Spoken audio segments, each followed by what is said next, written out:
Assalamualaikum warahmatullahi wabarakatuh. Salam dan bahagia. Dalam video kali ini saya akan menjelaskan topik kuliah ekonomi produksi dengan judul produksi dengan dua produk atau lebih. Ya. Jadi dalam video kali ini kita nanti akan memahami ya bagaimana suatu fungsi produksi dengan dua produk atau dua output atau lebih. Jadi apabila di materi sebelum ini kita telah memahami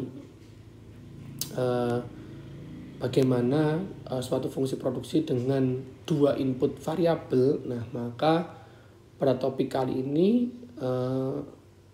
adalah kebalikannya. Jadi kita memiliki satu input variabel yang terbatas ya. Nah, ingin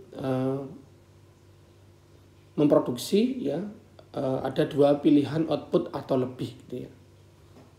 Ya, jadi apabila sumber daya pertanian atau input pertanian baik itu berupa lahan, kemudian tenaga kerja dan modal itu terbatas ya. Maka persoalannya adalah ya di sini adalah bagaimana kita menentukan berbagai macam output yang memberikan keuntungan terbesar ya. Jadi sumber daya kita, input kita terbatas ya, misalkan satu macam input variabel. Nah, tapi kita memiliki opsi atau alternatif pilihan ya dengan dua macam output atau lebih gitu ya. Nah, maka persoalan kita sebagai manajer produksi ya, sebagai seorang produsen di sini adalah bagaimana kita menentukan ya berbagai macam output tersebut, produk tersebut yang itu akan mampu memberikan profit keuntungan terbesar bagi kita. Nah, oleh karena itu untuk memecahkan masalah ini perlu dipahami bagaimana hubungan antara output satu dengan output yang lain ya. Oke, jadi sebelum nanti kita memahami lebih lanjut, nah kita pahami dulu macam-macam hubungan antar output. Jadi dalam satu fungsi produksi apabila ada dua macam output ya yang akan kita produksi, ini antara output satu dengan output yang lain ini ada beberapa macam atau jenis hubungan output tersebut ya. Jadi hubungan antara output satu dengan output lainnya ini dapat bersifat satu itu kompetitif, dua complementary, kemudian ketiga supplementary, dan yang keempat adalah joint. Nah, nanti kita akan lihat bagaimana hubungan masing-masing dari hubungan antar output tersebut. Langsung saja kita mulai ke hubungan output yang pertama, yaitu hubungan output yang kompetitif ya. Sesuai namanya kompetitif itu berarti adanya persaingan ya, tapi artinya di sini adalah hubungan antar output yang bersifat kompetitif ini ditandai dengan menurunnya ya jumlah suatu output bila output lainnya meningkat ya. Jadi ada dua output. Nah, di sini cirinya sifatnya adalah menurunnya jumlah suatu output bila output lainnya meningkat. Contoh di sini misal kalian memproduksi dua macam output yaitu padi dan jagung. Nah, dengan meningkatkan produksi padi berakibat menurunnya produksi jagung. Ya, jadi meningkatnya produksi output A berakibat turunnya produksi output B gitu ya. Nah, nanti secara grafis hubungan antar output yang bersifat kompetitif ini dapat dilihat pada gambar 51A dan 51B di sini ya. Jadi adalah grafik yang menunjukkan hubungan antar output yang bersifat kompetitif ya. Jadi ini grafik yang menunjukkan hubungan antar output di mana sumbu horizontal ya, yang ini adalah Q1, output Q1, yang vertikal adalah output Q2. Ini adalah grafiknya. Ini titik A-nya di sini ya, saya koreksi ya, A, kemudian ini adalah titik B. Oke, mungkin saya akan berikan contoh angka supaya semakin jelas ya. Ini adalah 5, ini 10, ini 4, ini 8 begitu. Oke, jadi A ini adalah Q1-nya 4, Q2-nya adalah 10. Sementara B adalah Q1 8, Q2-nya adalah 5. Nah, dari A ke B ini ya, kalau kalian perhatikan ya, pada titik A, Q1 itu 4, Q2 10. Nah, kemudian sebagai seorang produsen kalian ingin meningkat, misalkan Q1 ini adalah produksi padi ya, Q2 adalah jagung. Nah, ada dua output, yaitu output padi dan output jagung. Ketika kalian ingin meningkatkan produksi padi ya, dari 4 misalkan naik ke 8. Nah, karena hubungan outputnya itu bersifat kompetitif ya, maka dengan meningkatnya produksi padi diikuti dengan menurunnya produksi jagung. Nah, terlihat pada grafik dari A ke B ya, yang mula-mula Q1-nya 4 naik ke 8, tetapi diikuti dengan menurunnya produksi jagung ya, yang mula-mula di A itu produksinya outputnya 10 turun menjadi 5 ya, sehingga mencapai titik B yaitu Q1-nya 8, Q2-nya adalah sebesar 5. Inilah hubungan yang bersifat kompetitif ya. Ya kurang lebih ini sama ya pada grafik yang B ya. Jadi ini hubungannya kompetitif ya. Jadi ini A, ini B ya. Dengan dari A ke B ini dengan kalian meningkatkan produksi Q1 diikuti dengan menurunnya produksi Q2. Inilah hubungan output yang pertama, yaitu yang bersifat kompetitif.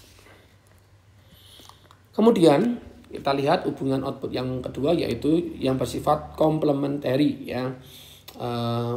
Apa itu hubungan output komplementari? Ya, jadi ini adalah hubungan antar output yang bersifat komplementari ya, yang ditandai dengan meningkatnya jumlah suatu output bila output lainnya meningkat ya. Jadi ini kebalikannya kompetitif ya. Kalau yang kompetitif itu output satu naik diikuti turunnya output yang lain. Nah, komplementari di sini meningkatnya jumlah suatu output ya bila output lainnya meningkat ya. Jadi hubungannya berbanding lurus ya.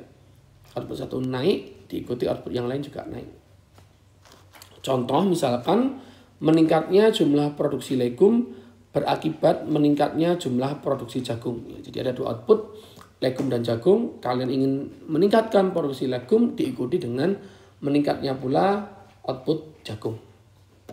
Nah, nanti secara grafis kita akan lihat hubungannya pada kurva 5.2, gambar 5.2 di bawah nanti. Kemudian hubungan output yang ketiga yaitu adalah hubungan yang bersifat suplementary. Nah, pada hubungan antar output yang bersifat suplementary di sini kenaikan suatu output itu diikuti dengan output lain yang jumlahnya tetap. Ya, jadi pada suplementary ini output satu naik, output yang lain tetap, tidak naik, tidak juga turun. Inilah suplementary. Contoh saja, misal ya, suatu usaha meningkatkan produksi jagung tanpa mempengaruhi jumlah pemeliharaan sapi. Nah, ini contohnya ada dua output produksi jagung dan output berupa sapi gitu ya. Dengan kalian meningkatkan produksi jagung, ini tidak berdampak pada jumlah sapi ya. Output sapi tidak bertambah juga tidak berkurang. Nanti kita juga lihat ya hubungannya pada kurva gambar 5.3 di bawah. Ya, ini adalah gambarnya. Kita akan lihat yang pertama gambar 5.2, ini adalah hubungan output yang bersifat komplementari ya. Kita lihat yang pertama di gambar yang kiri, yang A. Ini adalah titik A, saya koreksi ya. Ini A yang saya beri warna, yang ini adalah B. Ya, jadi antara A dan B ini bersifat komplementari tadi ya. Jadi dengan meningkatkan produksi output A ya, output 1 gitu akan diikuti dengan meningkatnya output produksi Q2. Ya, jadi ini Q1, ini Q2. Misalkan Q1 legum tadi ya. Q2 adalah jagung gitu ya. Saya berikan contoh angka mungkin supaya mudah. Ini Q1-nya ini 0, ini 10 ya. Ini B-nya ini 5, B-nya ini adalah 15 ya. Jadi A itu adalah pada titik A itu adalah Q1 0, Q2-nya adalah 10. Pada titik B ini adalah Q1-nya 5, Q2-nya adalah 15 ya. Jadi mula-mula legum 0, jagungnya 10 ya. Kemudian dengan meningkatkan produksi legum ya dari A ke B gitu ya. Legumnya meningkat dari 0 ke 5 ya. Nah, diikuti juga dengan meningkatnya produksi jagung ya dari 10 ke 15. Nah, jadi pada titik A ke B inilah menunjukkan ya bagaimana hubungan antar output yang bersifat komplementer. Ini sama contohnya dengan gambar B ya, kalau kalian perhatikan, maaf tapi ini titiknya saya perbaiki ya. Ini adalah titik A yang berwarna merah ini, titik B di sini ya. Ini adalah titik C, ini adalah titik D. Jadi intinya adalah pada output yang bersifat komplementer ini ya, dengan kalian meningkatkan suatu output itu akan diikuti dengan meningkatnya output yang lain. Nah, kemudian kita lihat bagaimana untuk hubungan output yang bersifat suplementary. Nah, ini contohnya dapat kita lihat pada grafik 5.3 ini. Ini adalah gambar 5.3 yang menunjukkan hubungan output yang bersifat suplementary. Nah, ini juga saya koreksi ya. A yang ini saya beri warna merah, B-nya yang di sini ya, B. Q1 adalah jagung ya. B-nya adalah tadi sapi ya. Nah, misalkan A ini 0 ya, titik 0. Berarti A itu adalah Q1-nya 0. Kemudian Q2-nya misalkan ini adalah 10. Kemudian B ini misalkan ini 10 ya. Jadi A itu Q1-nya adalah 0,10, B-nya adalah 10,10. Ya, jadi dengan kalian meningkatkan produksi jagung ya di sini dari 0 ke 10 ditingkatkan. Di sini output Q2 di sini contohnya adalah pemeliharaan sapi tidak berubah, tidak naik, tidak turun, tetap ya. Inilah suplementary ya. Ini juga sama contohnya pada grafik B ya, ini A, ini B ya, ini B saya koreksi ya. Ini D, ini C ya. Sama. Jadi dia ditunjukkan sifatnya adalah dengan kalian meningkatkan output suatu produk ya, sementara output yang lain itu tetap tidak naik, tidak turun. Itulah suplementary. Kemudian yang terakhir hubungan antar output itu bersifat yang namanya join. Nah, join ini adalah hubungan antar output yang ditandai dengan adanya dua macam produk atau lebih yang dihasilkan secara simultan ya pada perbandingan tertentu. Misalnya gula dan tetes itu dihasilkan secara simultan. Jadi gula dan tetes itu baru dihasilkan secara simultan pada perbandingan tertentu ya. Jadi tidak pada suatu garis linear yang terus bisa berproduksi gitu ya. Contohnya pada gambar 5.4 ini ya. Jadi dia kalau yang A contohnya di sini dia bukan berupa garis linear ya yang terhubung gitu ya, tapi dia berupa titik-titik di sini ya karena tadi dia sifatnya yang simultan ya. Jadi ini menunjukkan hubungan outputnya. Jadi dia gula dan tetes ini baru bisa berproduksi ya pada titik tertentu ya, pada titik ini ya, titik A, kemudian harus naik lagi pada perbandingan yang lain ya, titik B ya, kemudian titik C ya, dan seterusnya. Jadi dia hanya baru bisa menghasilkan output pada secara simultan ya pada perbandingan tertentu ya, tidak terus secara linear gitu ya. Kurang lebih sama contohnya pada gambar yang B. Jadi itu adalah macam-macam jenis hubungan antar output ya yang ada. Jadi dia bisa kompetitif, komplementari, suplementary maupun yang join. Ya. Nah, jadi itu adalah berbagai macam jenis hubungan antar output. Nah, setelah itu, setelah kalian telah memahami ya bagaimana hubungan antar output. Nah, nanti kita akan lihat ya bagaimana suatu fungsi produksi ya dengan dua produk atau lebih ya. Nah, kita nanti akan mulai dari pemahaman terhadap istilah di sini namanya adalah kurva kemungkinan produksi atau dalam bahasa Inggris adalah production possibility curve atau disingkat sebagai PPC. Apa sih ya ini kurva kemungkinan produksi ini ya? Kurva kemungkinan produksi atau yang disebut juga sebagai production possibility curve atau PPC ini adalah secara pengertian adalah kurva yang menggambarkan kombinasi output yang dapat dihasilkan oleh sejumlah sumber daya tertentu. Ya, jadi dia adalah kurva yang menunjukkan ya berbagai macam kombinasi output ya yang dapat dihasilkan oleh sejumlah sumber daya tertentu. Karena tadi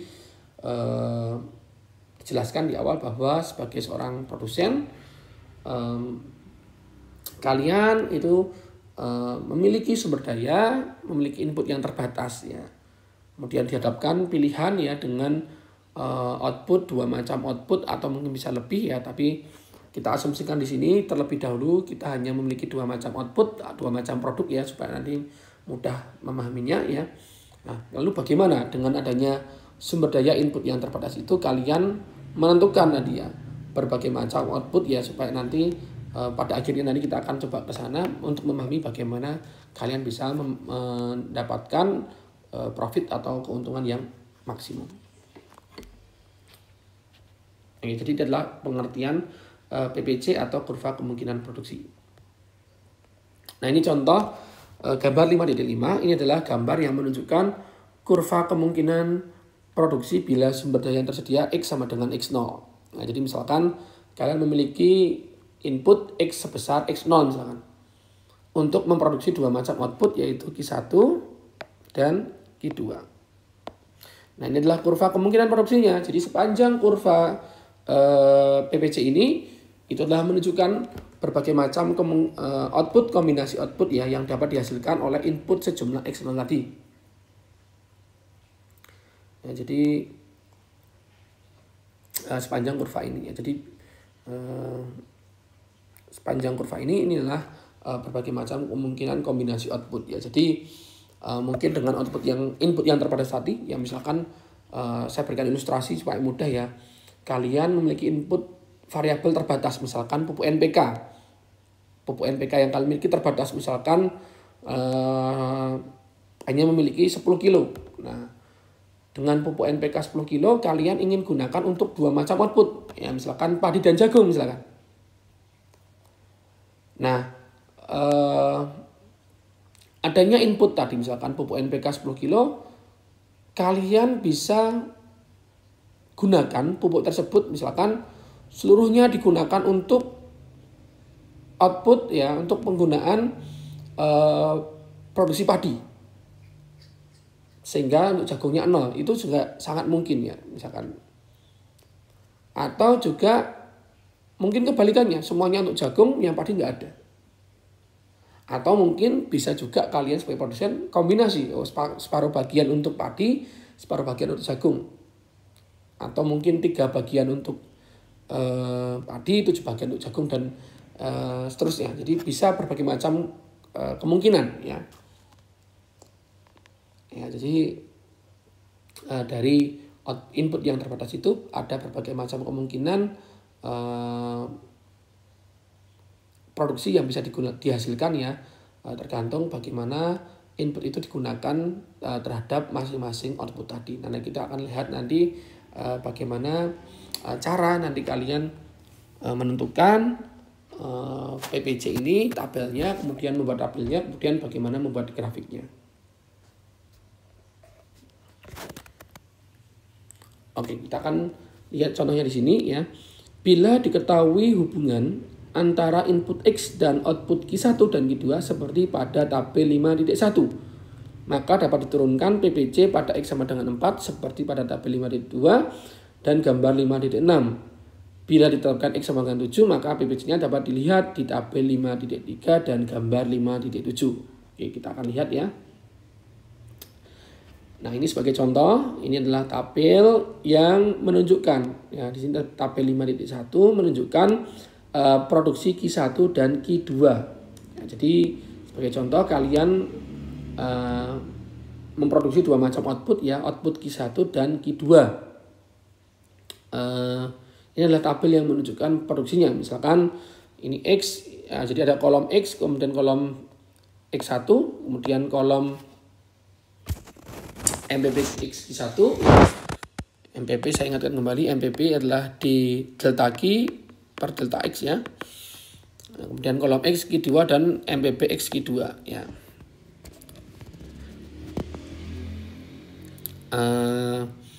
Oke, jadi misalkan contoh di sini ya mula-mula X-nya 0 ya Q1 0. Ini belum ada MPP-nya.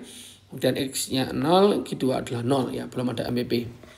Kemudian inputnya naik dari 0 ke 1 ya, maka Q1 naik dari 0 ke 7. MPP-nya adalah 7. Dari mana? Dari lagi per delta X ya, 7 kurangi 0, 7 dibagi 1 kurangi 0, 1, 7 per 1 adalah 7. Ya. Dan yang ini dari 0 ke 1, Q2-nya naik dari 0 ke 12. Maka MPP-nya adalah 12 kurangi 0, 12 dibagi 1 kurangi 0, 1. Ya, ketemu 12. Contoh lagi. Dari 1 inputnya ke naik ke 2. Produksi Q1 naik dari 7 ke 13. Maka MPP adalah 13 kurangi 7 adalah 6. 2 kurangi 1, 1. Jadi 6 per 1 sama dengan 6. Kemudian untuk Q2 ya inputnya naik lagi 1 satuan. Output Q2 naik dari 12 ke 22. Sehingga MPP-nya adalah 22 kurangi 12 adalah 10. Ya 2 kurangi 1, 1. 10 bagi 1 ketemu 10. Jadi sekali lagi supaya jelas. X-nya dari 2 ke 3 naik 1. Outputnya naik dari 13 ke 18. MPP-nya adalah 18 kurangi 13, 5. 3 kurangi 2, 1, 5 per 1. MPP adalah 5. Untuk Q2 sama naik 1 satuan. Output Q2 naik dari 22 ke 30. Sehingga MPP-nya adalah 30 kurangi 22, 8. 3 kurangi 2, 1, 8 per 1. Ketemu 8. Dan seterusnya ya. Ini adalah tabel produksi Q1 dan Q2. Nah dari tabel tersebut ya. Kalian kemudian nanti bisa membuat yang namanya tabel PPC. Contoh di sini ada tabel 5.2. Ini adalah tabel PPC pada X sama dengan 4. Ya, misalkan kita adalah ingin membuat PPC pada X sama dengan 4. Apa artinya di sini? PPC tadi adalah Production Possibility Curve atau kurva kemungkinan produksi. Jadi kurva yang menunjukkan berbagai macam kombinasi output. Nah, di sini kalau X-nya sama dengan 4 ya berarti input yang kalian miliki X-nya adalah hanya sebesar 4. Ya, jadi karena inputnya terbatas, contohnya di sini X sama dengan 4 berarti input yang dimiliki hanya sebesar 4. Bagaimana kombinasi outputnya? Nah, ini kita buat tabelnya. Untuk PPC X sama dengan 4 ya, kolomnya ada Q2, kemudian X untuk Q2, kemudian X untuk Q1 dan Q1. Oke, jadi yang pertama X untuk Q2 itu adalah 4. Jadi kalian punya input sejumlah 4. Misalkan pupuk NPK 4 kilo ya. Nah, ada dua output Q1 dan Q2. Q1 padi misalkan ya. Q2 adalah jagung misalkan. Ini sebagai ilustrasi ya yang memudahkan ya. Punya pupuk NPK 4 kilo. Nah, misalkan X-nya untuk Q2 semua, untuk jagung semua, 4 ya. Berapa Q2? Lihat di tabel. Lihat tabel di atas ya. X untuk Q2 4. Ya, di sini. Yang saya lingkari. X-nya untuk Q2 4, Q2-nya adalah 36. Ya, maka Q2 adalah 36. Lalu berapa untuk Q1? Ya, untuk Q1 berapa? Maka inputnya semua untuk Q2. Yang untuk Q1 berarti 4. Kita punya 4 digunakan sudah 4. Maka 0 habis. Yang untuk Q1 nggak ada. Ya. Inputnya adalah X-nya adalah 0. Berapa produksinya Q1-nya? Ya lihat di tabel. Oh saat X-nya 0 ya Q1 juga adalah 0. Oke, kemudian contoh. Kemudian X untuk Q2-nya menjadi 3 misalkan ya. Berapa outputnya? Kita lihat di tabel. Oh ternyata tabel Q2 kalau inputnya 3 output yang dihasilkan adalah sebesar 30. Berapa X untuk Q1? Ya, maka kalian punya 4 ya, udah digunakan 3, maka 4 kurangi 3, masih sisa 1. Nah, input untuk Q1 berapa yang diproduksi? Lihat di tabel ya. Oh, untuk kalau itu 1 ya. Ini saya akan perjelas ya.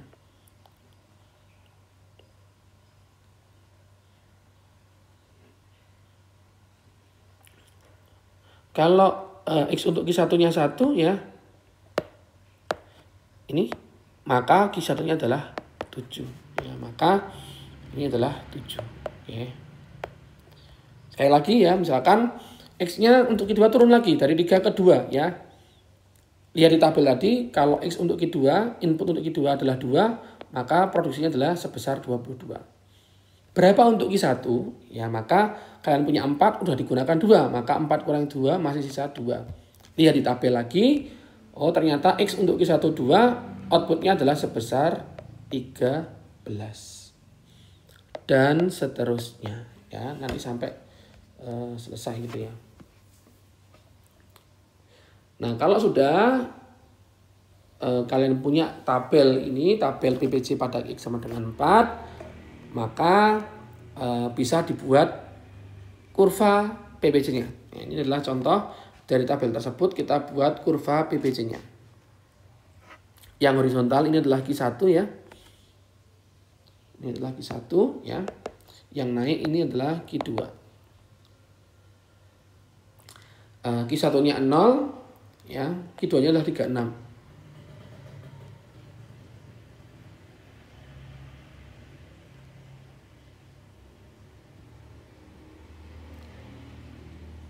Ya ini maaf ini kebalik ya.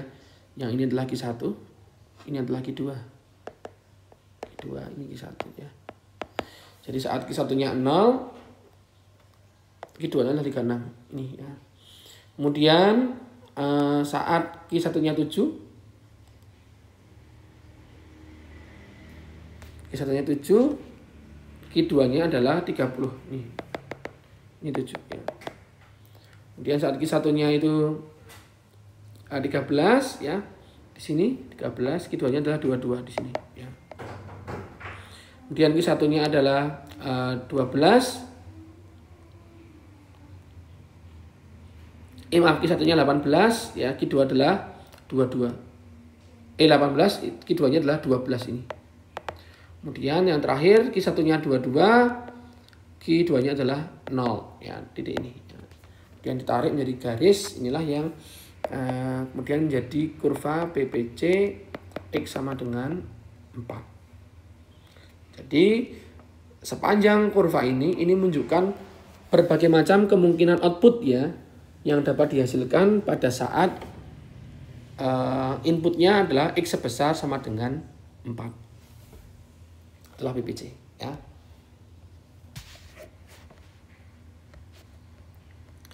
Oke, mungkin contoh sekali lagi, kalau tadi itulah PPC pada saat X sama dengan 4. Nah, ini contoh satu lagi, yaitu adalah PPC saat X sama dengan 7.